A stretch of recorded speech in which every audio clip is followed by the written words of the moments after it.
Now to the ongoing war in Yemen, where Houthi rebels claim they have killed or wounded 500 Saudi forces while capturing another 2,000. Now, of course, the Kingdom of Saudi Arabia is pushing back on these claims. But if they are true, it would be one of the most significant assaults for the rebels in the 5-year war. And now new video claims to show Yemen releasing prisoners in what could be the start of a much larger prisoner swap. Well, we got to get up to date on the Yemen war and how the United States is connected. We turn to former Pentagon official Michael Maloof. Simple answer: is the United States connected?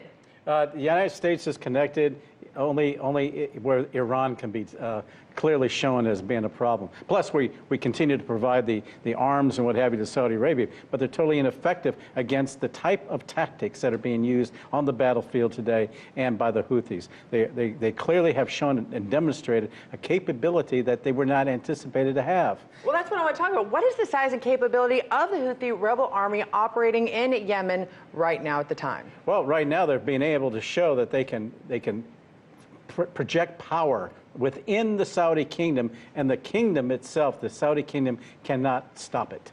And now that is significant, even notwithstanding all the arms and all the capabilities of the soldiers supposedly with training. It shows that they're incapable. Accounts of these prisoners being taken, the prisoners themselves are very upset with their own leadership because they haven't been repatriated in any way, they haven't been rescued, nothing has happened. And there's quite a sizable number that were captured, and it showed a pincer movement. And the only way you can get that is by having, and the pincer movement took place inside the kingdom. Right. Which means the Houthis got help from within the kingdom by people who are opposed to the regime. And that's the question that you're looking at right now, because I remember a few weeks ago, the United States was possibly even gearing up for some sort of escalation of a war with Iran over oil fields. Right. The Saudis asked us for help. In this case, they're getting their army captured, possibly even killed. Yeah. And we're not hearing anything. In fact, you're not even hearing about it anywhere. Why is that?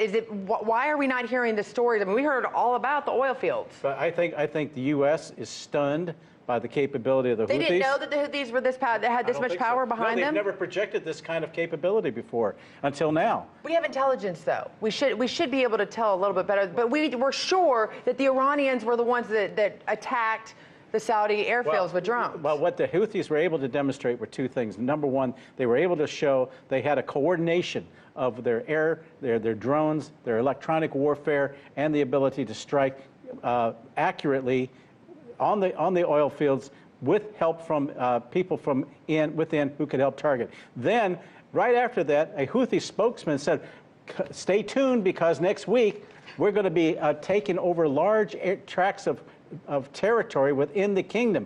Bingo, it happened.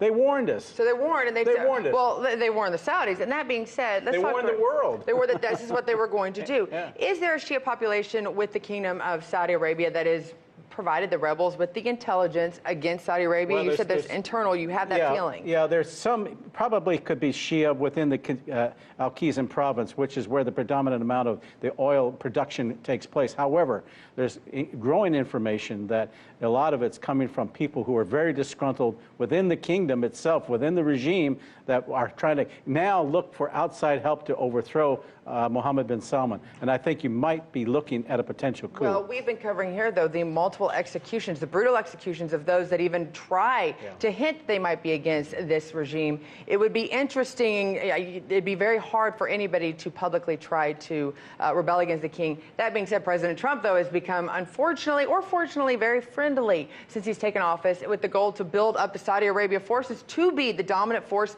in the region. What does this say about the kingdom if they're able to be attacked and damaged this much by a rebel group? And what is the future? Do you think the Trump administration is going, wait a minute, we might not have everything that we need to know about the area? They did not have the right type of equipment and technologies. They did not anticipate these kind of tactics. Again, the Houthis had to get help from within the kingdom in order to be able to know the terrain.